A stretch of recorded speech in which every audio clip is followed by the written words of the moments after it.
શું તમે જાણો છો કે કરોડો વર્ષો પહેલાં ગુજરાતમાં ડાયનોસોર ફરતા હતા અને આજે પણ આપણા ગુજરાતમાં એમના અસલી ઈંડા મોજૂદ છે.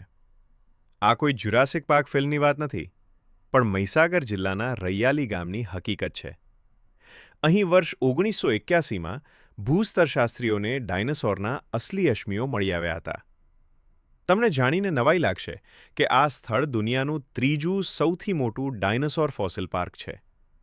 અહીંથી ડાયનોસોરની 7 જેટલી પ્રજાતિઓ મળી આવી છે, જેમાં સૌથી ભયાનક હતો રાજાસોરસ નર્મદેન્સિસ. અહીંના મ્યુઝિયમમાં તમે ડાયનોસોરના હાડકાં, મગજ અને ઈંડાઓને પોતાની આંખે જોઈ શકો છો. આ જગ્યાને ભારતનું જુરાસિક પાર્ક પણ કહેવાય છે. જો તમે ગુજરાતી હો અને આપણા ગૌરવશાળી ઇતિહાસ વિશે જાણીને ગર્વ થયો હોય, તો વિડીયોને લાઇક કરો અને કોમેન્ટમાં જણાવો કે શું તમે અહીં ક્યારેય ગયા છો.